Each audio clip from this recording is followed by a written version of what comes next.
kind of want to start off with, we all know how to prepare for a hurricane. We're in Florida. Now, the people in New York, you may not know how to prepare for a hurricane, but we do down here. But what we're going to discuss today is how do you prepare when maybe somebody has had a heart attack, stroke, or a car accident, and they cannot make medical decisions for themselves. Who is going to make that decision, and what documents do you need to have that authority? So we want to be prepared for the crisis.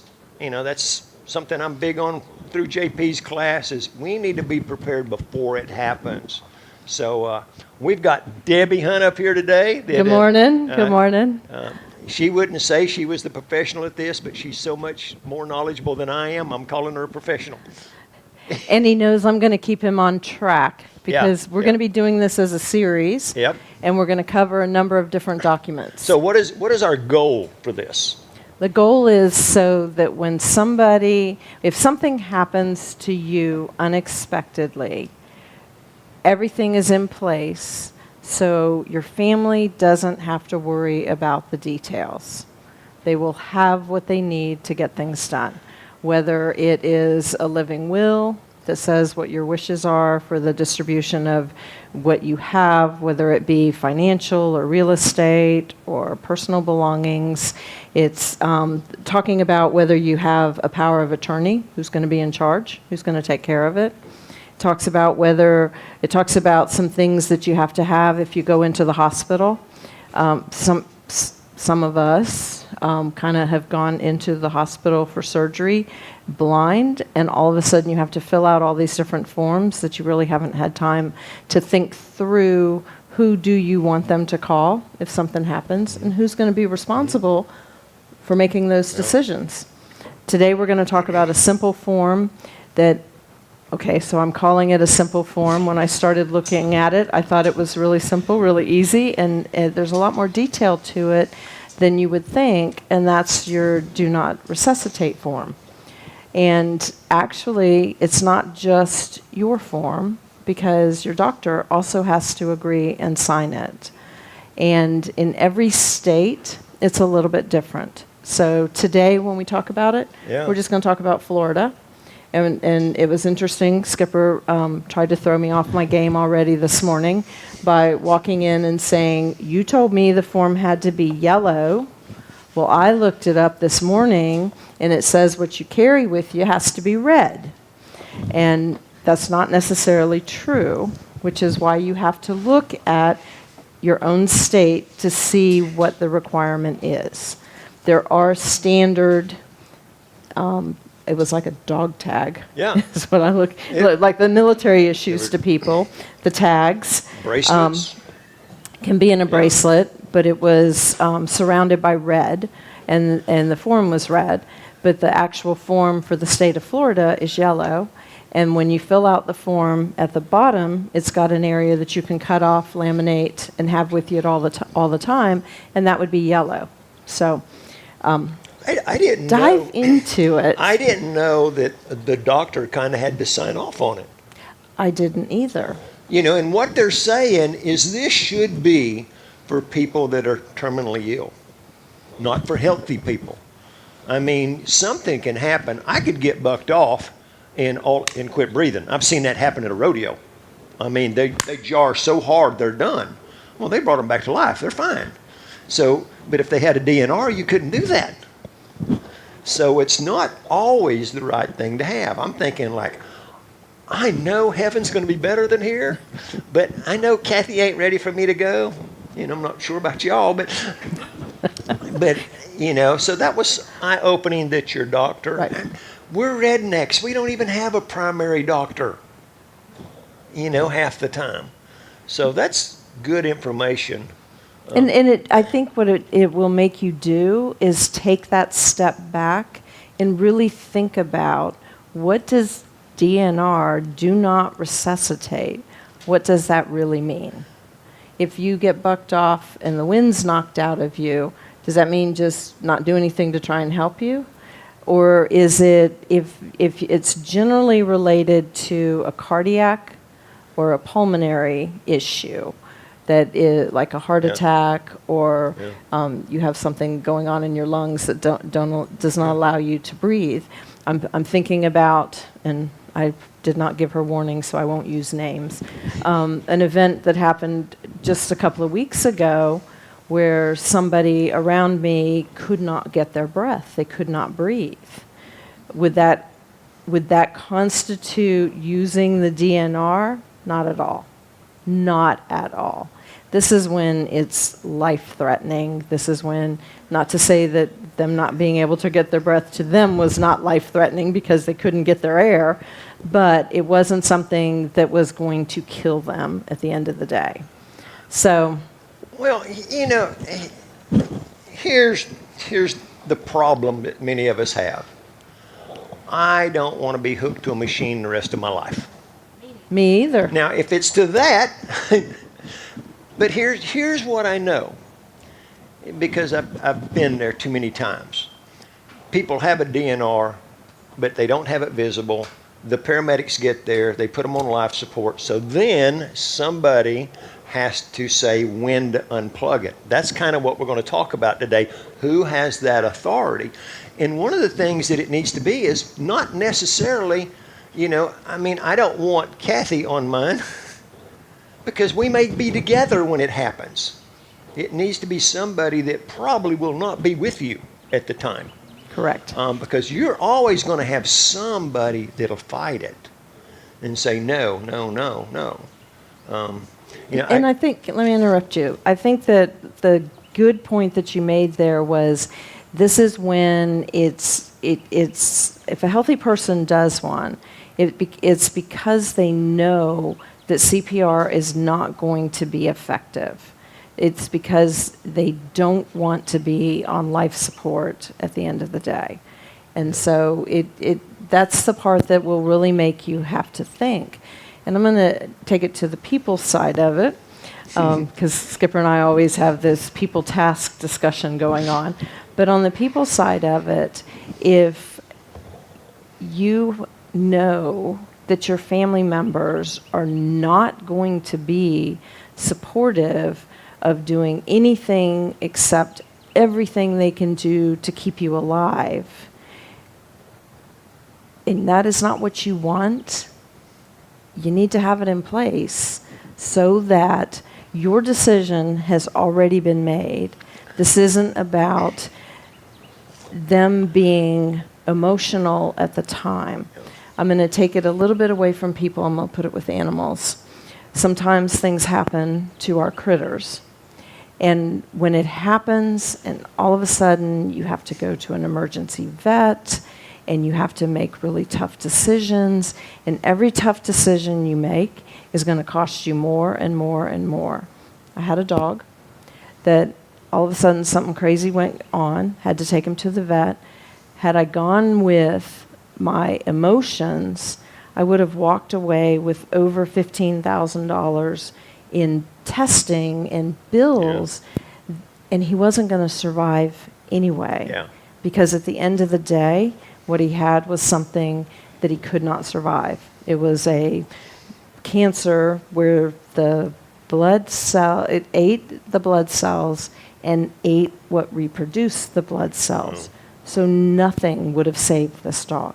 And it could have cost me thousands of dollars had I not already had a conversation with my vet, and he said, call, and I'll talk you through it if you're ever in the middle of that. Yeah.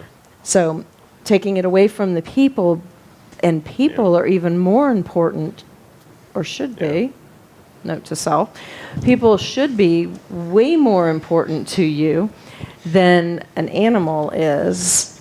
And so it's going to be even tougher to make that right decision for them. Yeah, You're laughing at I'm me. reminded one time it was actually at the story of Jesus where they did the run through. One of the horses broke his leg running through, and they put him down. Kathy broke her leg. We didn't put her down. But I want to tell you a story that I think will kind of. Kathy, my heart. Thank you. I want to tell you this story about my brother-in-law that since the story has passed away. But he had heart trouble, and I don't know, he was in his 70s, mid-70s probably, and they did a 6-way bypass. I didn't even know they could do that many.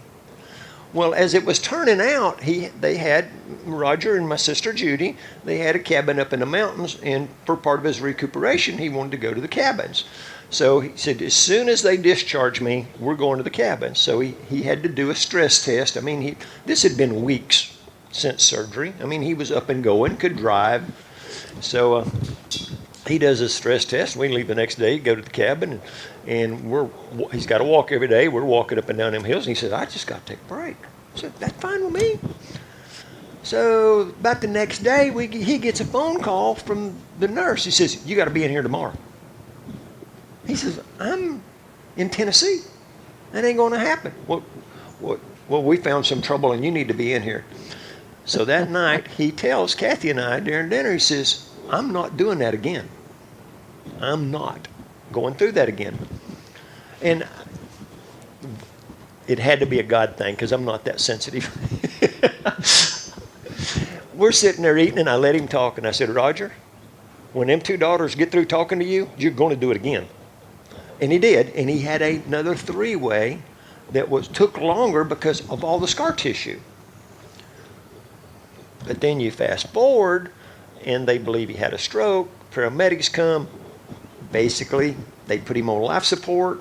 They took him to the helicopter. The helicopter wouldn't even fly off with him. So then they take him to the hospital. Then they take him to another hospital, put him on the COVID floor. His wife gets COVID. I get COVID. And he's brain dead. Right. And now somebody's got to say, unplug him. And I made the mistake, and I don't want anybody to ever make this mistake. I'm there with my sister when the doctors are talking, and he says, we've done all the brain scans, and I don't see anything.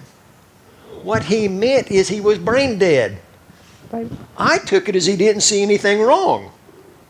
And I'm like, wow, he just in a coma, might come back. But what he was really saying is there's 0 activity. And one family member just would not agree to unplugging him. And that's why everybody needs to know what the person's wishes are. This isn't about you, this is about them. And it takes the responsibility and the guilt off of me. Now, people, if you put me on your list, I'll pull the plug myself. Be really careful, but know that he will do what needs to be done. Because heaven is better. Right. Now, if I think that you could come out and live a healthy life, I'm not. Never mind. Okay. You better start. So maybe. you're doing what we talked about, and you're going into next week's discussion. Oh, okay. I'm sorry. That's okay. That's okay, because one of the key things that he said in his story is he told them what he wanted. Telling you is not good enough. Exactly. Telling you does not cause a DNR, a do not Yep. resuscitate. You have to have it in writing. It has to be signed by a physician. It has to be dated, and it has to be readily available, visible, so that anybody that is addressing this person, you, because it's your DNR, anybody addressing you knows what your wishes are. Question. Uh-oh. You don't have to have an answer. But if something happens, I know a man, older man. I mean, he was 80. Dang, that ain't near as old as it used to be. But anyhow, he fell out of steps, and they found him. I mean, nobody was even there.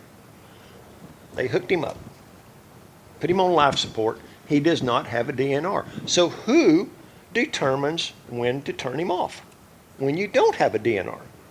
That's when you get into the family issues.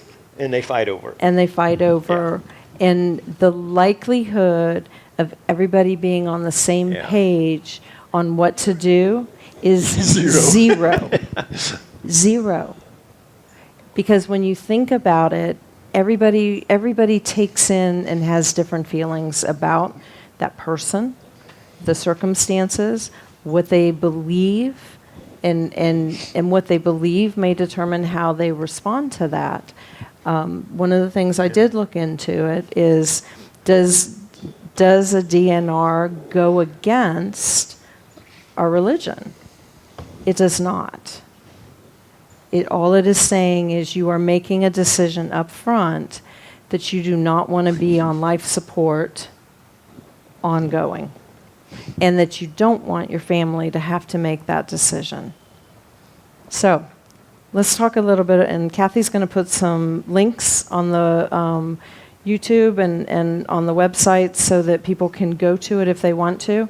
Really key to understand is Florida may have different rules and regulations than every other state in the country. That's not because we're completely different, but that's because different people run and are involved in our health department. And your state health department, they usually call it State Department of Health, is who ultimately sets the parameters for what's legal in that state. So if you go to the website, it'll talk about it, and I did a link that takes you straight to that portion of it, because that website can be very overwhelming because there's so many different things out there that you could want to talk about.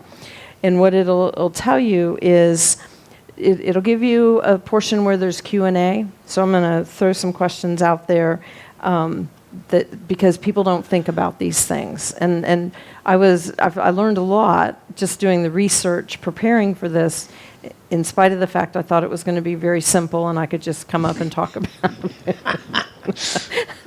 God always prepares you, and I was very thankful because my first role with CDF, Citizens Defending Freedom, was research and accountability. And so learning how to really research something came in so handy in doing this, because every time I took a step, I took another and another and another until I couldn't take any more steps. And then I would go back to the beginning and go down a different trail to see if there was something there that told me something that was different. Ruh-roh. Well, dive in. Yeah. With all that being said, CDF, Hillsborough County, has changed. They're no longer an affiliate. They're now a chapter. They've changed some of the leadership. And Debbie is the interim director Yes. of Hillsborough County. She'll be having her first meeting that she is in charge of in, what's the date? On the 15th of June. On the 15th of June. South Baptist Church in Plant City. And we on 39. will be there to support her. Thank you. Now, I will say, if you're in Polk County, their meeting is this coming Thursday at 6:30 at the gym. And,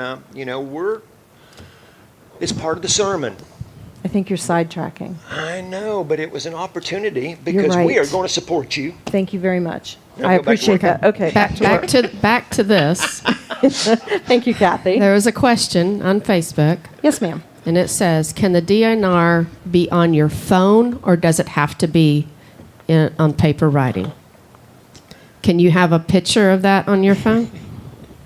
I have not researched the phone ability. The chances are, and we had a good discussion about this between a couple of us in the last week. The chances of an emergency personnel coming in, if something happens at home, chances of them going in your phone and trying to find it is like non-existent. They're not going to. They're going to look for a yellow piece of paper on your refrigerator, on your headboard, on your dresser mirror, something that as they're going through the house to you stands out, they see, and they get it. In the hospital, they have a whole different procedure. I don't know what it is, but this is so you're prepared if something happens to you at home or elsewhere. Yes, ma'am.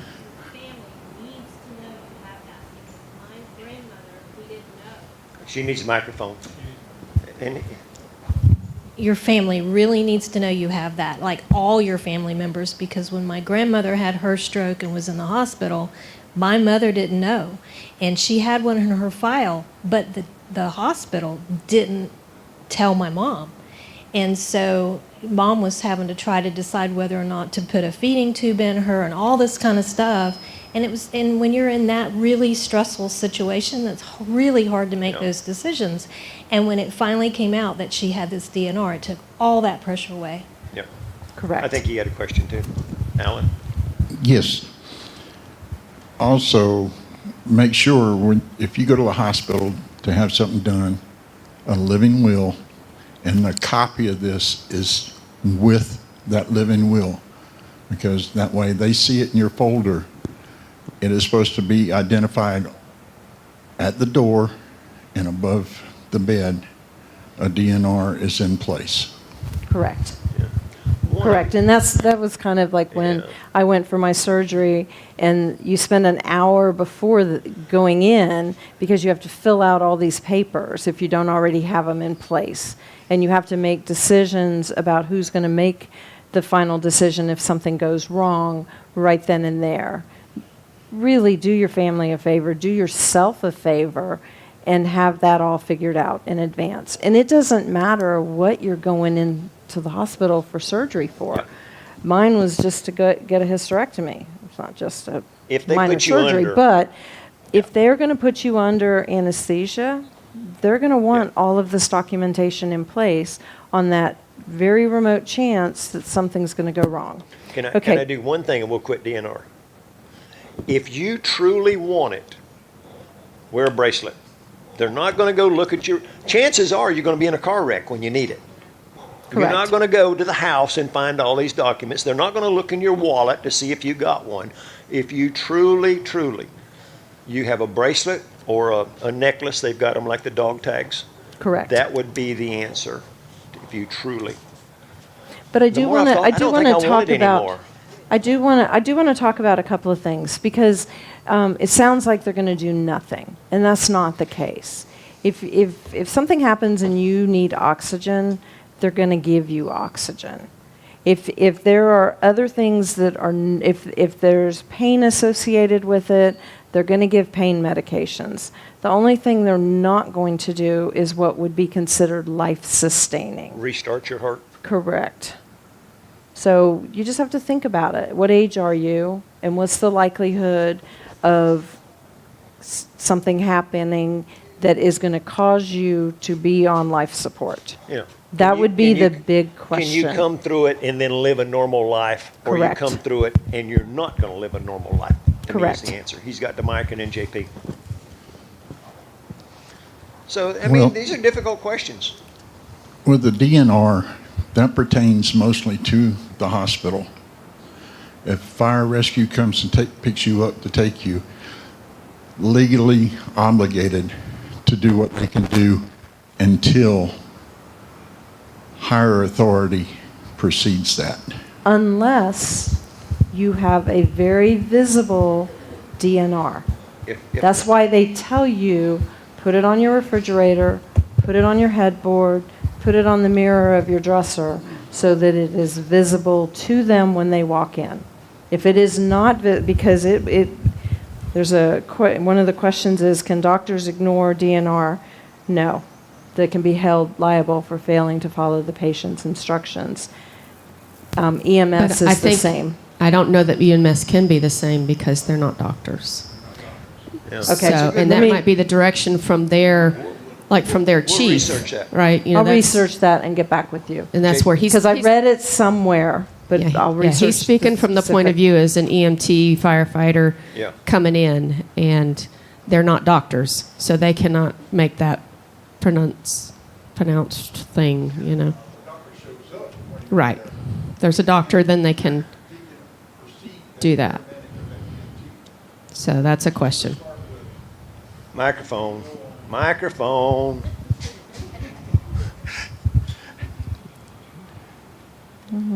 From experience, as an EMT paramedic, you go into a home, it don't matter what kind of documents, because you're at a certain level of medical help until you are proceed in higher authority in the medical field you have to do what you're trained to do. Then, if you get them to the hospital, the doctor says, there's no hope. Okay, that's it. Well, it's too late now. Yeah. You've already done. But the Now you got to paramedic- determine who's going to unplug them. The paramedic can't go on that DNR. Okay, I will dig into that and that's a do a good one. quick follow-up at Okay. the beginning of our Yeah, next session. good. JP, do you have a question?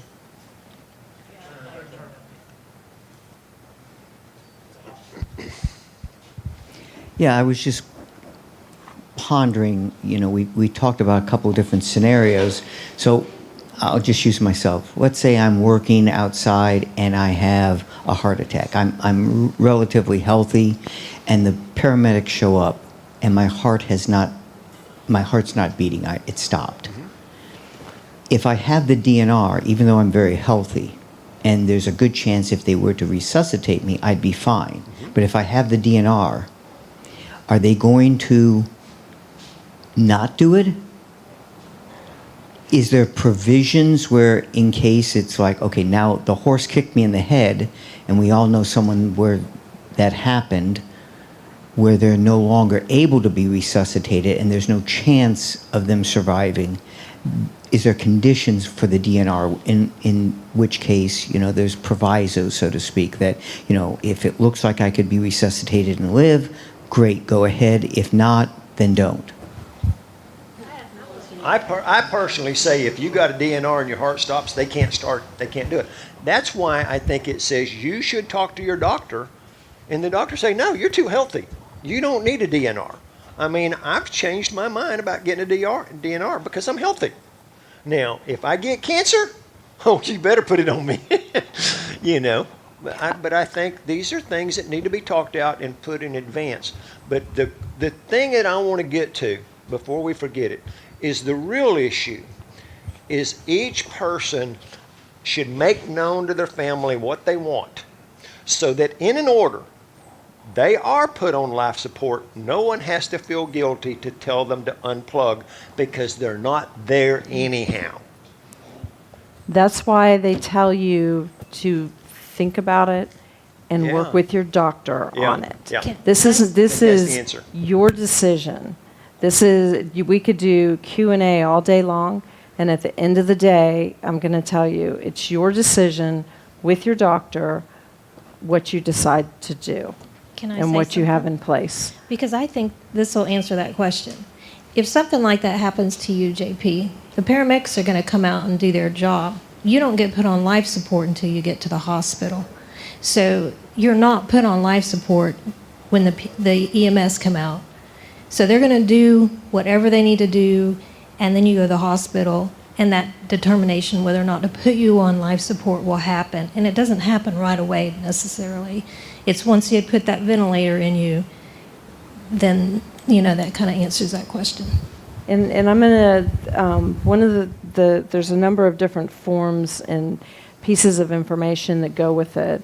Florida does what's called rulemaking that follows up directives so that it's very clear what their intention is.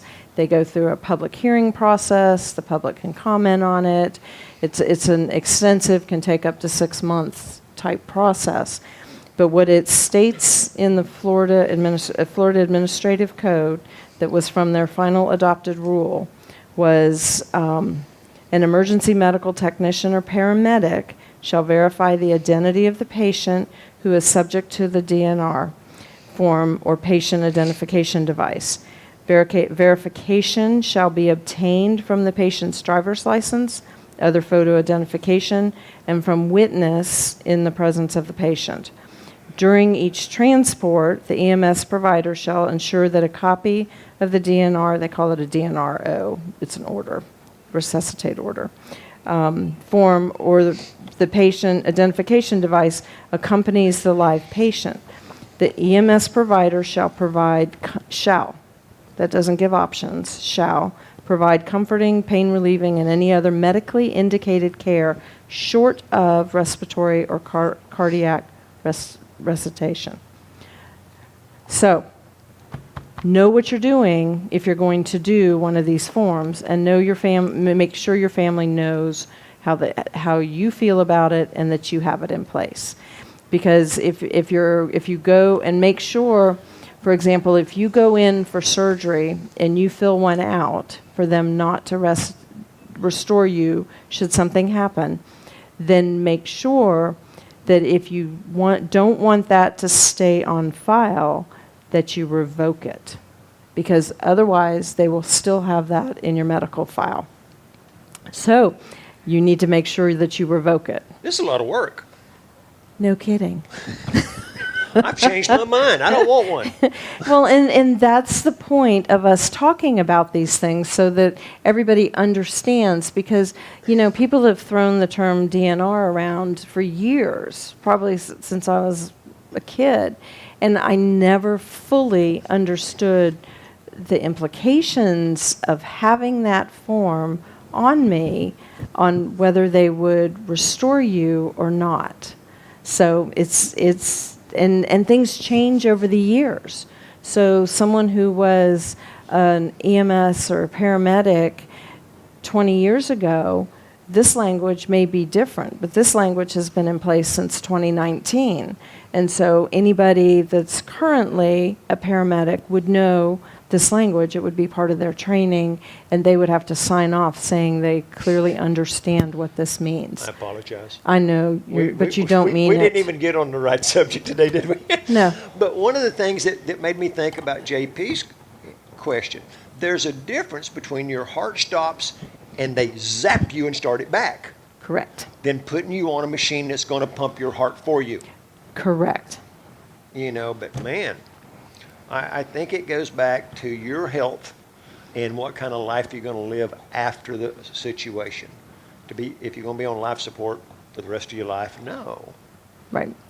And it's not meant to be a downer type conversation. No. It's meant to be one of those conversations of understand the things that are out there that you may or may not want to have in place should something happen. We've only got 12 minutes left. And we're going to have a lot of fun because there's a lot of documents that we're going to be talking about.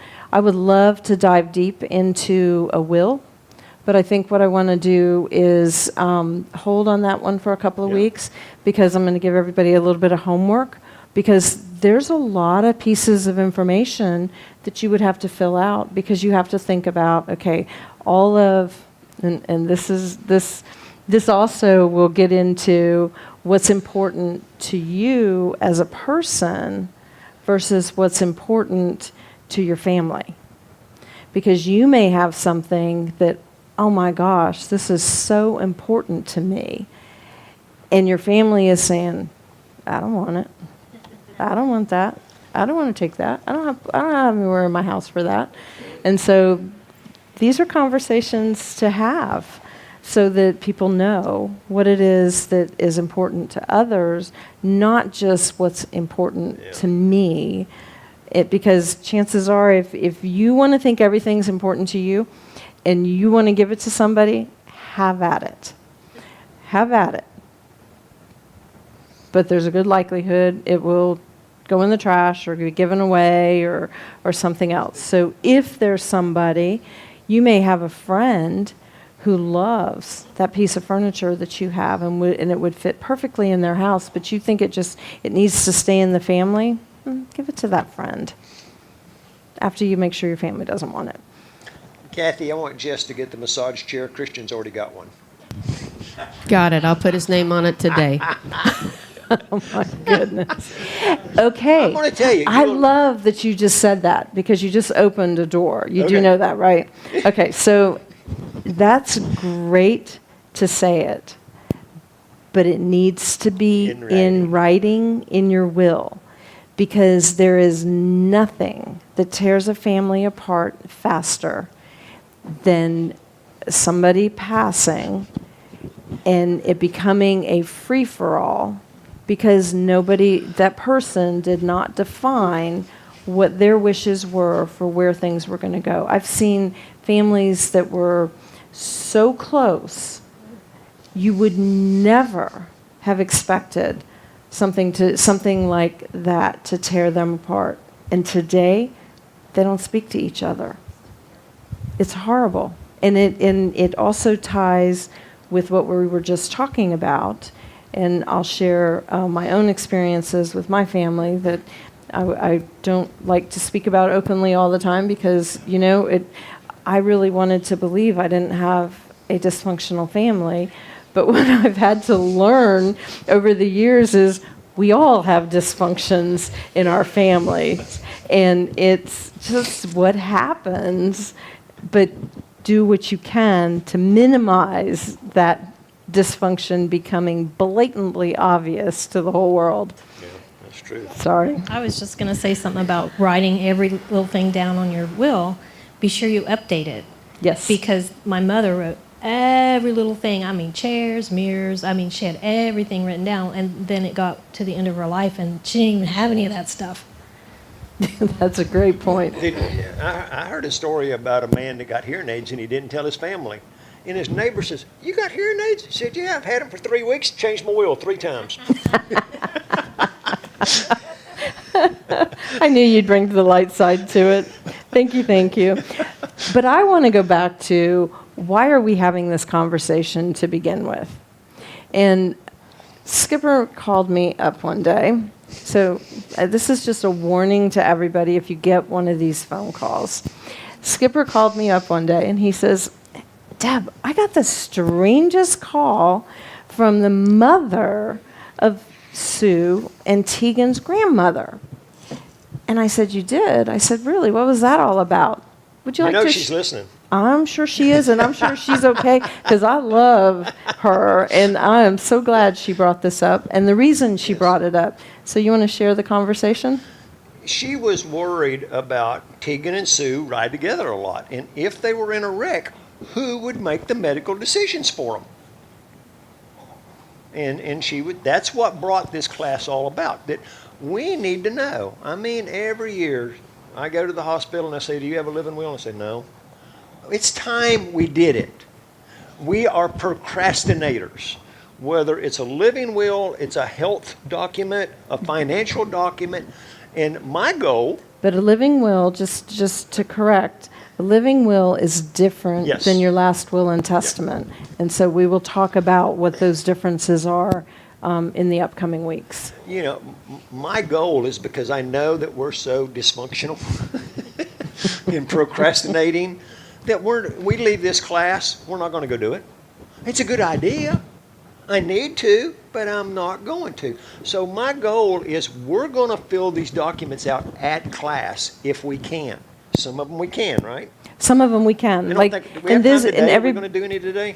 I mean, we've only got 6 minutes. No, but everybody that is here has received a copy Okay. of the document that is a do not resuscitate order, and so that they can read it and make their decisions about it. It's not always going to be appropriate to fill it out right then and there. For example, when you're doing your will, that's where I was talking about. You're going to have some homework because you really need to think about what it is you want in there, because there's a number of different key parts to it that need to be filled out, where you have your belongings, you have your finances, you have your real estate, and how's that all supposed to be handled? Yeah. And you may set it up, because there's also what's called a living trust, and that does a whole different set of actions at the end. We're going to go through each of these. It could be very overwhelming if we tried to do it all at one time. I had to laugh because, again, in doing the research, I go out and it says there's 9 different things that you're supposed to do and have in place. And I'm like, 9?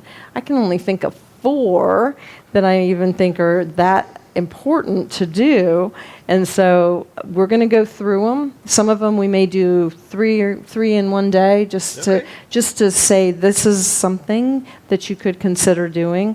But we will spend some time on each of the ones that are really important. My other thing is to try to get people who are watching. If you come, we may help you fill some of them out. So if not... And depending on what your situation is, I would highly recommend there are people who do, all of this is called estate planning. Yeah. And I would highly recommend that you get an expert on estate planning to help you. I'm not an expert. I just have done enough research to know the things that I want to have in place. Most of them I have in place. I chuckled when Beverly talked about updating your will, because when I had to officially do my will, when we weren't sure whether I had lung cancer or not, that was a little traumatic to have 2 days to put it together before I was supposed to have something done. And so now I have to go back and update it, because I don't have some of the things anymore. Life has changed, and it's time to make some changes to it. Yeah. So, lots to talk about. It's a great topic. Very thankful that it was raised, and hopefully we can work with Sue and Tegan to also put in place what they need to. My dad did something. I'm going to go to a story. Is that okay? Are you ready to be done? Do we have time? Yep, we got 5 minutes. Okay. My dad did an amazing job putting together a notebook that has everything we need to know in it. And it has his will, it has his power of attorney, it has where his bank accounts, it has the passwords to get into everything, because one of the last thing on the list that for estate planning documents is provision of digital assets. How are you going to get into pictures, bank accounts? How are you going to get into all those things if they're only done on the computer and they're protected by passwords? Yeah. How are you going to get that stuff back if you don't have the information to access it? So I just shout out to my dad for doing an amazing job putting together. And he grumbled the whole time he was putting it together, because it's a Kathy or Julia type of document where you have to be very methodical and pull all of the information. If you work, you probably have life insurance through your work. If you work, you probably have done different things where you've designated beneficiaries. All of that information needs to be in there, because that way, if something happens, they have that notebook and they just they can easily access everything. So go ahead, you can close. I think I talked more than I intended, and my words, I'm done. I mean, it's a lot of information that needs to be done. You know, I am on a journey to try to prepare you for your loved ones to die. Because guess what? Either they're going to die or you're going to die. Somebody's dying. Nobody gets out of here alive. And Jess says, I think I'll wait for Jesus. That's my son. That was a great story.